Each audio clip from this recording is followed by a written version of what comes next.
Hello there, Senators, and welcome back to Star Wars Democracy, Ahsoka Episode 7 tonight. We are only 2 episodes away from the series being over, and here to join me to talk about everything, I got my good friend, Journeyman. Journeyman, how's it going? Good. How are you? Doing fantastic.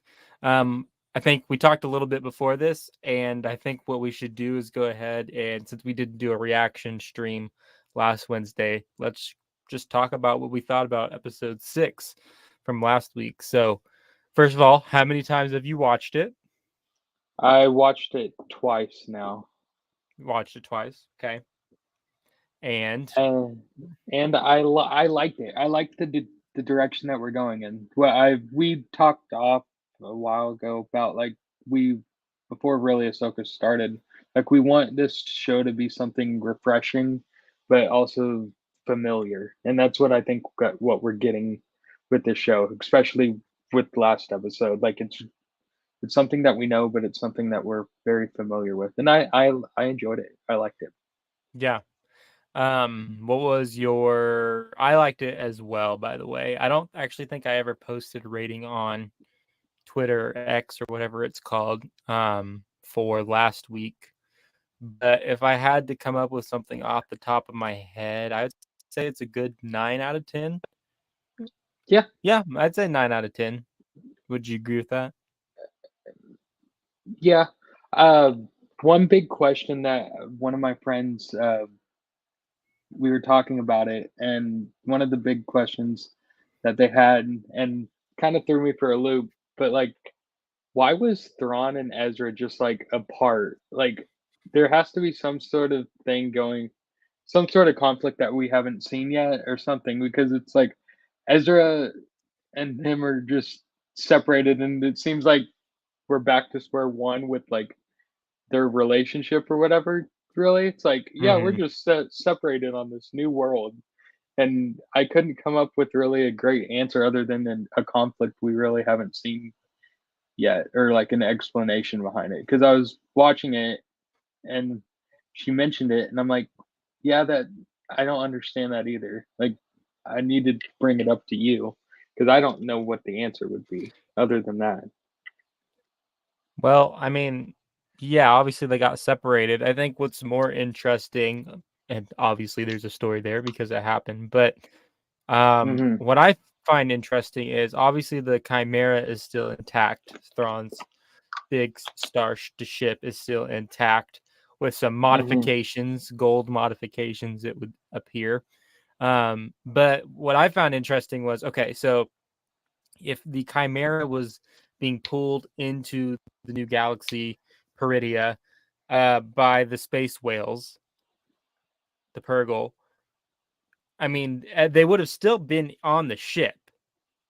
So Ezra would have had to have found a way to escape Thrawn or whatever and find a way to get off the ship because the ship, I mean, unless the ship just crashed, Yeah, but it doesn't really look like it crashed. I mean, it could have, I guess. I don't know.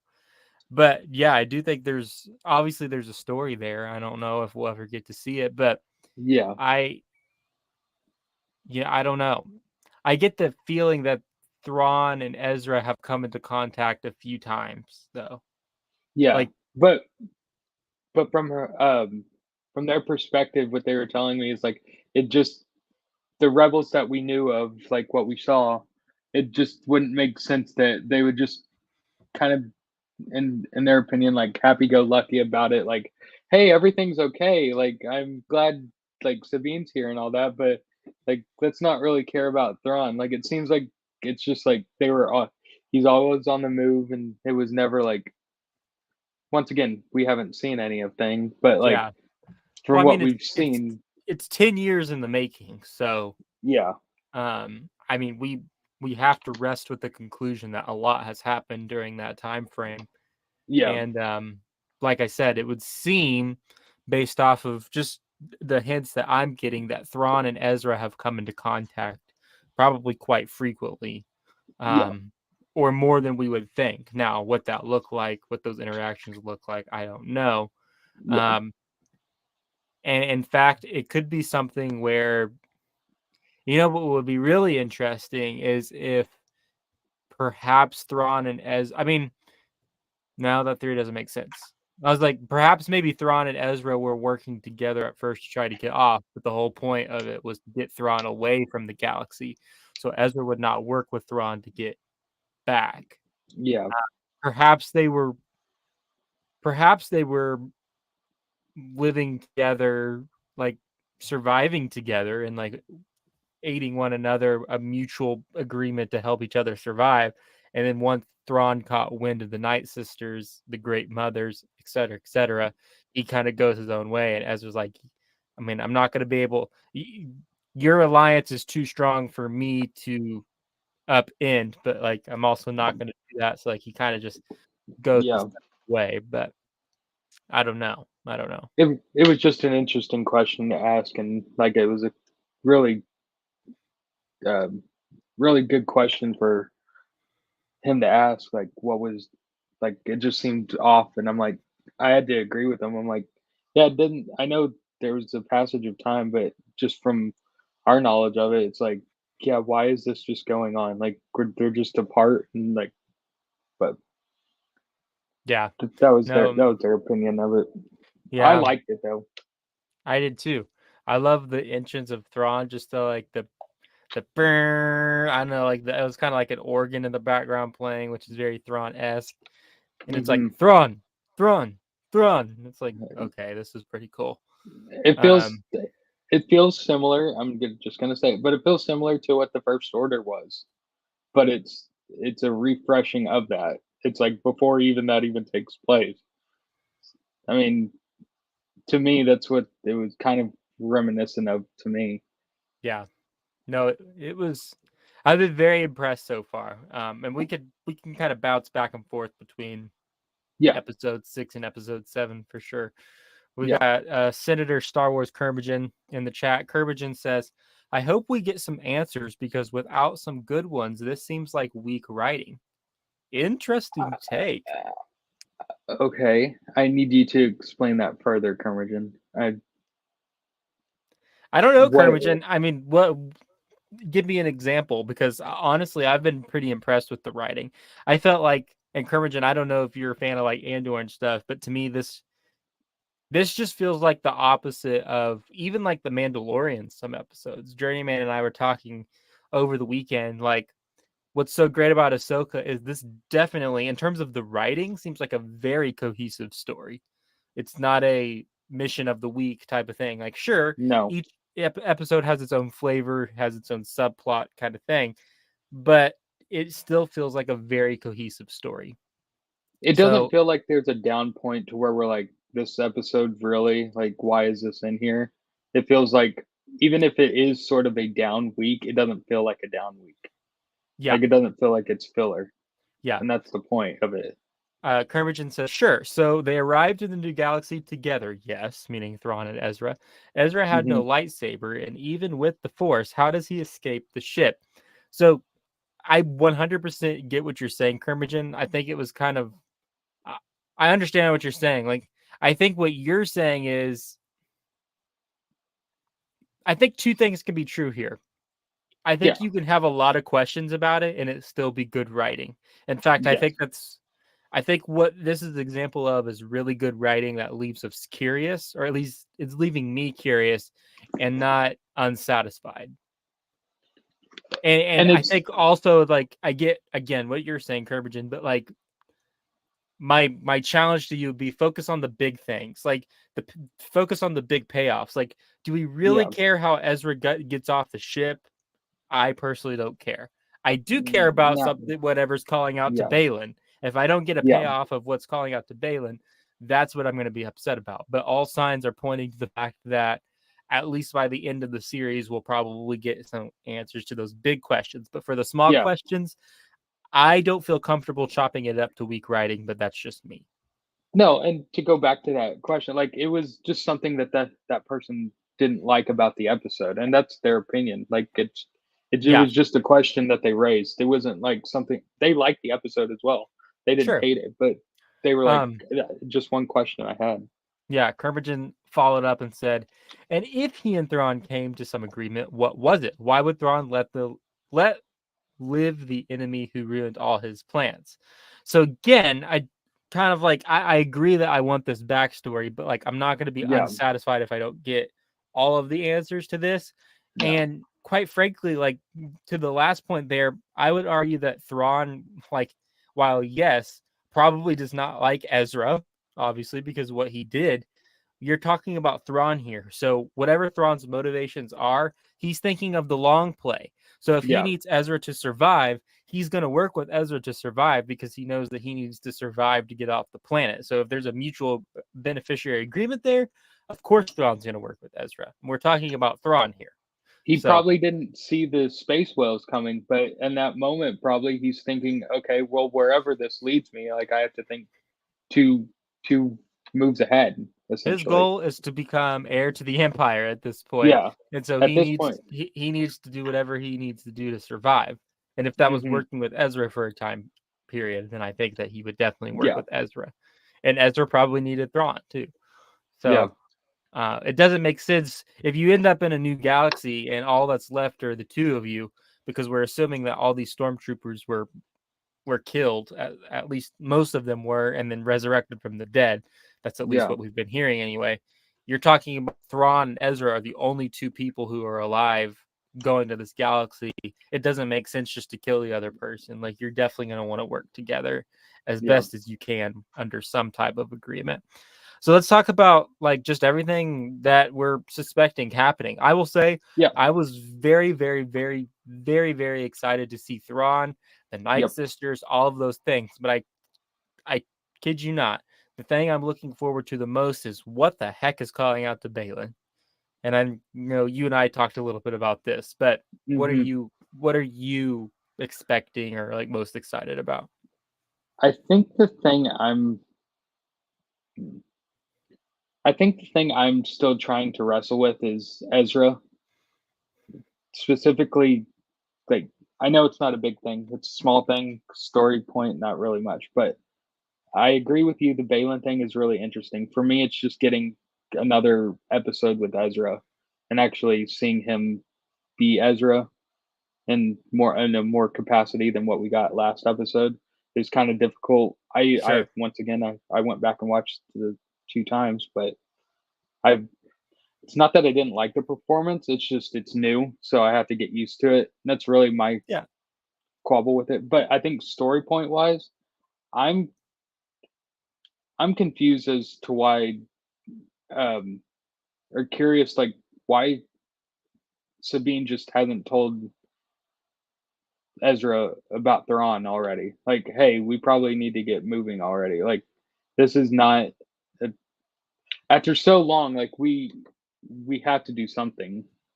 I do understand that, but if there's anything that is telling about Sabine's character so far is that there is a while yes, she is a rebel, she is training to be a Jedi, she definitely is having a selfish look at all of this. Yeah, Hence why she turns over the map in the first place. And yeah, Thrawn says that I've watched the episode I think 3 times, and there's a chilling line that Thrawn says. It's so chilling I can't even remember what he says, but he tells Sabine, he's like, the fate of the galaxy, like, what does he say? He tells Sabine, he's like, basically your motivation to find Ezra has put your whole galaxy at yeah, risk. yeah, And it's like, and I would agree with Curmudgeon here. Curmudgeon's kind of echoing what I'm trying to say here. Sabine knows she endangered the entire galaxy. She wants to avoid ruining the moment as long as she can. I don't think yeah, she's only thinking about herself and Ezra because obviously, yeah. like I said, like she's It's literally been 10 endangered the years. whole Yeah. galaxy. But she's also she's risked the entire fate of the galaxy upon reuniting with Ezra. So it's like she's Hmm. not motivated by that. Honestly, I would kind of like the character. Like, if they're gonna continue down this path, like I kind of hope she just doesn't tell Ezra at all. And it's like, I mean, at this point, she assumes Ahsoka's dead. She just found her best friend. There's no way to get off the planet. Why would she tell Ezra Yeah. anytime soon? Like, honestly, I feel like at this point, I think that would be really interesting. Like, I think at this point, she'd be content with just dying on this planet. But the problem is that's not going to work because Ezra even says it. I'm so ready to go home. Like, Yeah. at some point, they're going to clash. And he's going to be like, Sabine, everything. And think about it this way. Literally everything Ezra did to get Thrawn away has now been undone by coming to find Ezra. Because now Thrawn is like, so basically all that was not necessarily a waste, but like pretty close to a waste. Yeah. Because he was trying to protect everyone, and yet By removing Thrawn from the equation, and Yeah. Sabine has completely reversed that by allowing Thrawn to have a way to come back. Yeah. On 2 occasions, by the way. I think that's important to remember. She's the one who lost the map because she didn't listen to Ahsoka. Yep. And then she turns over the map. So twice now. Yeah. And that's why I'm like, at this point, like, does she even care? Like, Yeah. sure, she has Hera and her friends, but she's only consumed with finding Ezra at this point. Yeah. I have an interesting question to ask you. So, I'll go ahead and throw this up just in case. But so a long-standing idea about the show has been that someone at the end of the series, a hero, is going to stay in this new galaxy. I always thought it was going to be Ahsoka, and that maybe she'll start a new Jedi Order in this new galaxy and like really like work to protect it or have some type of mission where she has to stay. But if I know anything about Dave and Dave Filoni's writing, or just good writing in general, pay attention here, Kermagin, good writing in general, wouldn't it be interesting if Sabine is actually the one that has to stay? She does all this work to find Ezra, and then Ezra leaves with like Ahsoka, or maybe Sabine has to stay behind and make a sacrifice. Like, doesn't that make the most sense? Like, kind of like story-wise, like emotionally gripping? Yes, because it would also just make a whole. It would be consequences for her actions too. It's Right. been everything Exactly. self-sacrificing, and finally you're doing a selfless act for her to stay here. I think it would be more. I like your idea. I think I like the Ahsoka idea as well. I think it could be Baylan from what. Well, I think that he will stay, but he's not a hero. So the No, leak is it's one of our heroes will stay. But I agree. I think he'll stay as well. But yeah, I don't know. I like it would be correct though. It wouldn't. Yeah, it'd be correct if Sabine did it. Story-wise, yeah, I think it would be story-wise. It'd be just a self-sacrifice. Yeah.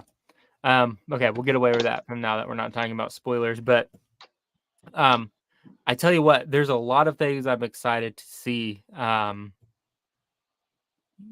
thing I've been thinking a lot about is, did you see the new scene, by the way? They were Lucasfilm released a new scene from this upcoming episode, Ahsoka episode 7. I haven't seen it. It's nothing like, wow, it's very cool. It's basically Sabine and Ezra like riding away on like some speeder bike. I think it's a speeder bike. I only saw it one time and I was at work, so I wasn't able to pay close attention. But it's like some speeder bike. Like they're basically they're all packed up, and the outlaws, or the what do they call them in the show? Raiders, or not Raiders. What were they called? I can't remember. But you know what I'm talking about. The people with the orange helmets that Sabine already fought off, and Baylan and Shin Hatti. They're chasing after him, and like Sabine's shooting while Ezra's driving and stuff. So going to be an action-packed episode, I hope, at the least. But another long-standing rumor is what Ezra's new abilities are in the Force, and how he utilizes the Force offensively or defensively without the use of a lightsaber, because he hasn't had a lightsaber. So I'm hoping we get to see a little bit of that action tonight as well. I would love that. Yeah, it would be another understanding of the Force, which I'm always for. If we can understand the Force in some sort of new way, I'm fine with it. And another thing too, we're gonna see Ahsoka come in, potentially wield her lightsabers as Ahsoka the White for the first time, which will That'd be be absolutely fantastic. Is she going to get a staff at some point by the end of the series? Potentially. I would I don't know. love for her to have that staff be the portal between Yeah.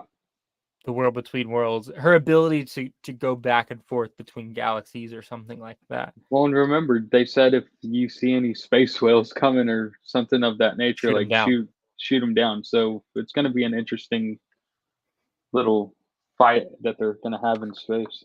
And you said you watched Josh from the Den of Nerds, right? Yeah. Did you see the one where he talked about what the reunion between Ahsoka and Ezra is going to be like? Or like his live stream?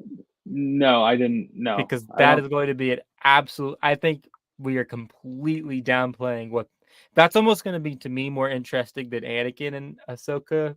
Because the last time Ahsoka sees Ezra is in the world between worlds. And Josh is like, that's not something you just ignore. And also considering Ahsoka was just there. Like, Hmm. I mean, Well, I and just also considering that they think Ezra was dead. I don't think. I think they did think he was dead, but I think Ahsoka was under the impression that he could still be alive, especially if Thrawn was Okay, alive. because I know, like you said, the last interaction that they had was in the world between worlds, but their last conversation was "Come and find me," and that was the Right. last thing that she ever heard. So, I mean, it's assumed that she probably thinks he's alive, but everyone around her saying like, "Oh, he's probably dead" or something like that. Like it's gonna be somewhat. It's gonna be. It's gonna be emotional if you think about it just from the character standpoint. It's like For sure. after seeing, after being through what they went through in the world between worlds, and then reconnecting after that. Yeah, that's gonna be Yeah. heart Like wrenching. I I think. think I but just like again, do you picture that? Let's think about that interaction for a little bit. Like, we hear about the world between worlds? Like the audience has already been introduced to it, not like explicitly, like we've seen the audience has seen it, but like is that something that you think they could just ignore, or do you think it's just I mean when he sees Sabine, he's like, I knew I could count on using it to tell Ahsoka, you found me. So, You know what I mean? Like what are we looking at here? I hope they make a joke about it. That'd be great. But I mean, that's what I thought we were gonna get with Anakin and Ahsoka. Like all the really hard hitting stuff, and like explicitly saying like what Anakin did, like you killed younglings, all this, and like going actually into detail about it. Mhm. They really didn't even do that. They're just like, is this what this is about? And we all know what he's talking about, but I don't think they're gonna mention it the way that we think he should mention it. It's Sure. gonna be more of Dave's writing, like, "Hey, here's that underlying thing for the real fan." Well, I say real, the hardcore fans, should I Sure. say, to go back and remember that.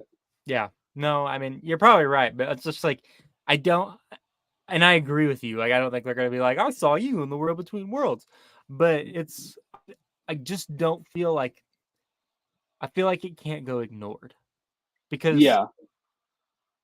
the last time Ezra sees Ahsoka before the world between worlds, she sacrifices herself at the Malachor temple. That's the last time he sees her until he saves her.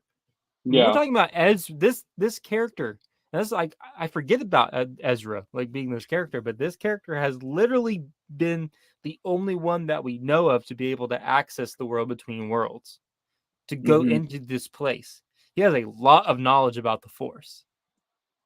And not only that, he saves Ahsoka, this character, about what the series is all about, from death. I don't know Mhm. how that can go. I don't know, you Yeah. know, because I think the thing is like we've been the Dave has been intentional about kind of like helping casual fans and normies understand that okay, there's some type of relationship between Sabine and Ezra. That's very clear from the entire episode. I wouldn't Mhm. say as much is true about Ahsoka and Ezra. I mean, Ezra literally saved Ahsoka's life. And Yeah. I don't think that they're being as intentional about sharing the history between Ahsoka and Ezra for some reason. Yeah. but maybe that's just me.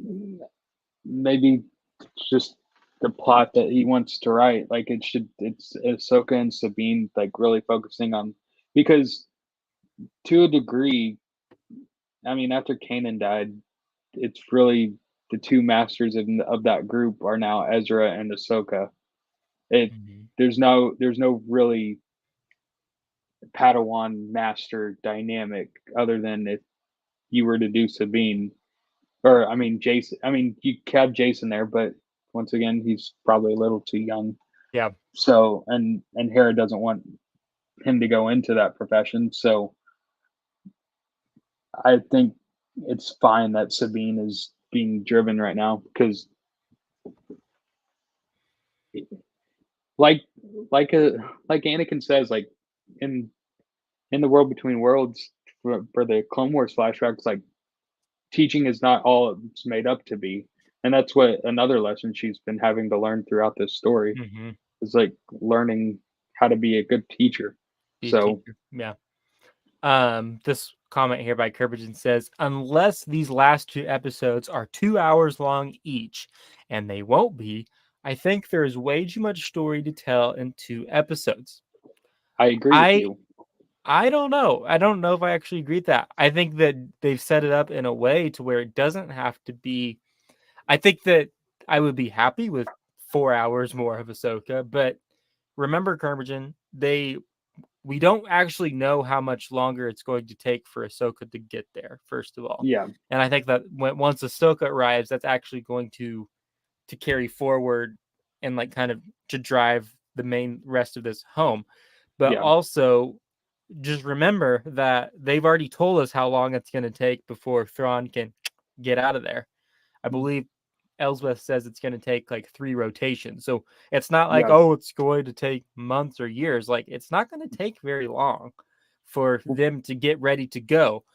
And I think that that will kind of be the conclusion to this series is we see them blast off and perhaps the very end or the end credits of the end, like an end credits scene for episode 8 will be Thrawn's ship entering the galaxy that we know. So speaking of Josh, with all the rumors and everything that he's brought up, Is the this a thing that spoiler? not really spoiler, but I would throw it up just in case. Okay. But the rumors that he has been talking about with happening with Star Wars is, I mean, have you heard about the Patty Jenkins and the uh, Taika Waititi movies probably being cut? Well, the Patty G, you mean the what's it called, Rogue Squadron? Yeah, Well, that's been years. yeah, no, I know, but And Taika's movie, I don't know if it's been cut. I just don't think he's basically just, it seems like, refusing or ignoring to actually writing it. But go ahead. the people that he's been talking to, if I'm doing this correctly, is I think Dave really wants to do a season 2 of Ahsoka, Hmm. but I think he'll leave it off in a place if they have to go into his movie, they will. But I think he would rather do a season 2 and really build up Ahsoka and build the whole crew out before he does his movie. I Because would love that. Like Kermagin says, there's too much story to tell, and I think that's what his intention is. And so Josh is kind of talking about like if it was, and this is just him talking, but if it was up to him, like they would scrap. He also talked about Kathleen Kennedy finally being let go, but I mean, it's been how long since we've been talking about that, and Right. nothing has That's made happened. nothing's happened. So just take it with a grain of salt. But he says his opinion is to scrap the Ray movie, which would be terrible for Daisy Ridley. I'm sad to see that go if that does happen, but he would say scrap the Ray movie, scrap everything else, and let Dave do a trilogy, and Yeah. like That's the best way to do it. and let basically do the whole Heir to the Empire trilogy. Let's like do that all within the trilogy and just go with Dave essentially. And Yeah. that's what I think would be better. Do another season of Ahsoka and then do the next trilogy. That's what I would like to happen. And I think Josh is correct on this. Like Dave needs to have the keys. Like as sad as that it is for Daisy Ridley, like let's be honest. I don't think me and you really want to see another Rey movie. Not unless it's directed by Dave Filoni. Yeah, unless it's done by that. But if that's not going to happen, then I really don't want it. I should say written and directed by Dave Filoni. Yes, at this point, he's the only writer I can actually trust, because even Favreau has let me down a little bit. But yeah, but no, I agree with you. I actually think, like, kind of going off your logic, I do think like an Heir to the Empire trilogy of movies would be absolutely fantastic. I also think that if there is an Ahsoka season 2 and she is the hero that stays in the other galaxy, I actually think that the Ahsoka episode 2 would be vastly different than, still good, but vastly different than the Ahsoka season 1 that we've gotten. I don't think you'd have Ezra. I don't think you'd have Sabine. You might have Baylan and Shin, although you'd have to recast, sadly, for Baylan. Mm-hmm. But I think that it would be very much centered on this new galaxy, because we're assuming that Thrawn does make it out by the end of this season. And if Ahsoka stays behind, I think that she could be dealing with things in this own galaxy and kind of leave Thrawn to the New Republic. That would be, and I would like that, because then we can kind of explore what's going on in Ahsoka's world, and then let like the Mandalorian and all these other shows that we've been thinking about kind of tell the story of Thrawn, and you get two great stories. Not to mention that the Skeleton Crew, we have to remember, the Skeleton Crew has been rumored to be set in this new galaxy. So that's important to remember, because whatever character stays, and again, that's what we're assuming happens, is someone will stay, could potentially be in the Skeleton Crew and have, and what I'm saying is the Skeleton Crew is going to set up that threat in that galaxy and let there be a villain and antagonist in that galaxy, while Thrawn is running a rampage over in the new galaxy. That's just my thoughts, though. And then if we project it forward, which I think would be rightly correct, is we do the trilogy, but it sets it up to where we're ready for the sequels. Once again, everything is predicated on why the fandom is divided is the sequels. Right. This trilogy would be setting up and explaining why Luke had his turn, or what was it that made him change a little bit. And I think if Dave does it right, we actually can get the Luke that we've always wanted, but then see the change that will actually happen for his character. And they're both in separate universes. We still hear Ahsoka's voice in 9. Sure. So it would set up perfectly to be like, well, why wasn't Ahsoka there? Because she's in another galaxy doing her own thing. She's the protector of the world between worlds. Just throwing it out there. Sure, yeah. I'm fine with that. Let's go crazy with it. But that would be the perfect story. You wouldn't have to explain more of the sequel trilogy if they're gonna go ahead with Daisy Ridley. Fine, but you wouldn't have to keep explaining the sequels by doing more sequel stuff. You just say, okay, that was that. We're gonna do that too. We're gonna replace what Dave is doing and actually explain it. Yeah. So can I also say what I would love is, I get that Thrawn is a very menacing threat, but do you really think like they could make 3 whole movies off of it, though? No. I don't know. So what I'm thinking is like maybe he's in the first Heir to the Empire, and then again, and you've already said it, right? Dave is, well, you didn't say this, but I think you would agree with me that Dave is a mastermind in being able to tell stories and cut them off in a way that if that was the only thing that you got, or the last thing that you got, you wouldn't need something else. No. And I think that what he could do is his movie, they're like Disney. I mean, Bob Iger probably at this point is like, Kathleen Kennedy, I'm going to give you one shot with Dave Filoni. And if he does well, we're going to give you more. Just get her out. I'm tired. Get her out. It doesn't. My point is that's I could see them doing that and being like, okay, we're only going to tell you that you're getting one movie, and then if it does well, we could carry this story on, because I don't see it's two-sided. I don't see something going where Thrawn is the main antagonist / villain for 3 whole movies. But I also don't see being able to set up the sequel trilogy in a way that is satisfying being done in 1 movie. However, he did say, just to set it up, he did ask the Great Mothers for their dark magic power or whatever that he's talking Sure. about. So we're probably going to get something for Yeah, well, Thrawn. that's also something. What the heck is that about? Or what is, like,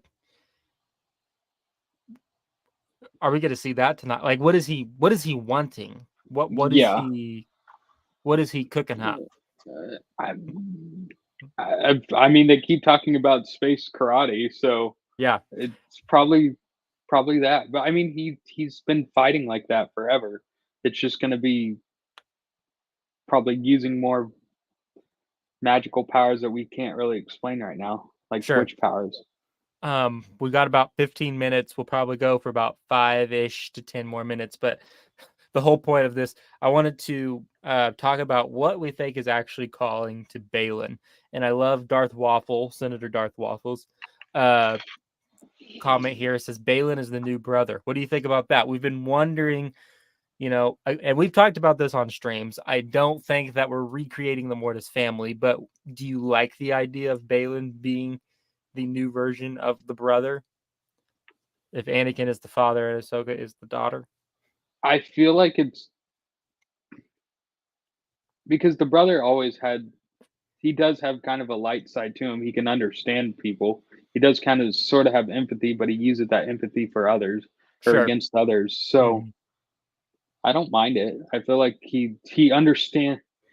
He has a soft heart about him. Like Shin asked him like, "Do you miss the order?" He's like, "I miss the I idea miss of the it." idea of it. He's so compelling He's as a so like, character. yeah. And so I wouldn't mind it. I think it would be actually Interesting. really good for it. Yeah. So that leads into, and we don't have time to go into the full theory, but Yeah. goes into like the whole thumbnail and what's calling out to Baylan. A lot of people are saying that what's calling out to Baylan is the character Abeloth, which, as I've said before on the streams, I'm somewhere between a casual and super fan, so I don't know all the ins and the outs about Abeloth. But I do know that Abeloth is connected to the Mortis gods, the ones. Abeloth is in Legends. Abeloth is kind of coincides or kind of happens obviously after Return of the Jedi in Legends, similar to how Heir to the Empire takes place. I don't believe they take place at the same time, but they're in the same era, being post Episode 6. So Abeloth, I think, would be very interesting. The basic rundown on Abeloth, just for a quick refresher, was once like a servant-like character to the Mortis gods, who basically creates a family and helps to maintain balance, and in an attempt to kind of seek that same level, because she was mortal, bathes in the pool of knowledge, I believe is called, and is basically corrupted, and then the rest is history. She basically lives out her life like calling the Jedi, escaping Luke Skywalker as he continuously finds him. And Darth Waffle says here she is the mother. Yes, a lot of people refer to her as the mother, considering she kind of takes the mantle of keeping the son and daughter in balance. And Darth Waffle confirms here she was a servant that bathed in water that made her bad. So basically, yeah. So I think that just would be really interesting. I think that that character specifically could be done in a way that would help, that you wouldn't have to have seen the Clone Wars or No, it's something new, totally right, new. something totally new. And we're already kind of going that way, right? Like, we've Yeah. already introduced the Night Sisters, which is crazy enough for live action and like normies and all that. So let's just keep going. Like, Yeah. let's just full send it. And you were telling me the theory, and I looked what the mother like what she looks Abeloth, yeah. like. Mhm. Yeah, Abeloth, and she's creepy, man. Like I think it would be really cool to see her if we get that. It's just like a creepy kind of horror vibe to it. Yeah. That'd be kind of fun. Yeah, and the thumbnail that I created, some people have said that what if Baylan, obviously Shin is not as aware of what is calling out to Baylan. Because Baylan's like, Hmm. can you hear it? Like he's being very much targeted by whatever is calling out to him. Hmm. Um, and Shin not so much. And I just wonder if and we're kind of starting to see too, it's always kind of been there, but it's not like super rocky, but like Baylan and Shin's relationship is kind of like they're fine with each other, but there's just something off, I feel like, about them. And I just wonder if they're setting it up in a way that Baylan will throw Shin to whatever dark power this is, and this Yeah. dark power will use Shin as a host, as a way to manifest into an actual body. And that would, that would just be awesome because people have been really impressed with Baylan and Shin. Hmm. Ray Stevenson, and I think the actress who plays Shin is like Ivanka something, but she's been very good as well. So it would be really cool to see her continue in that role. I think it And would be and that just could a be the threat curveball that too. Ahsoka has to face. Go Yeah. ahead. I think it would be just a curveball for everyone because Hmm. it's like master and apprentice or whatever, and then you just have this whole spiritual thing flip, and like you get this whole new character for the same actor or whatever. If that's the case, then that would be just really interesting dynamic. Because then Balin's not the one in charge anymore. Yeah. Like having that dynamic between both of them. Yeah. But but what were you saying? No, I think that it would be great because we had talked about Ahsoka was um Ahsoka's the daughter and or is connected with the daughter. And if we talked about potentially her season 2 could be her dealing with some kind of threat in this galaxy. And given the Hmm. connection with Ahsoka has to the daughter, I think it would be really interesting if that threat was something like Abeloth, who does have a connection with the Mortis gods. It's just it's too Yeah. good to be true, but it's also like not completely Yeah. out there. So, No. um, but I don't know. Um, anything else? It's 7:51 Central Time, so probably get ready here in a second. We got 9 more minutes till the episode comes out. Any last things you want to share before we take off? No, I think that's really my thoughts for everything. I just hope we get a really good episode. Another Dave Filoni episode. Yeah, That's what I hope. I would agree. I would agree. So, all right, Senators. Think we're gonna go ahead and take off. There should be another stream tomorrow where we go over reaction. I'll try to make it for sure. Been kind of busy the past couple weeks, but I'll try to make sure that I hop on and we'll have another reaction stream. And then next week is the final episode of Ahsoka.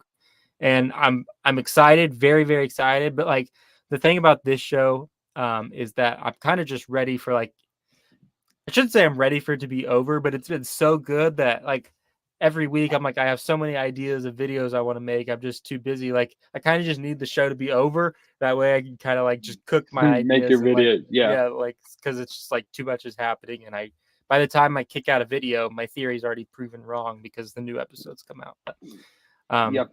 but anyway, so all right, well we will go ahead Go and ahead adjourn and the stream adjourn. and go watch the episode. May the force be with you all always.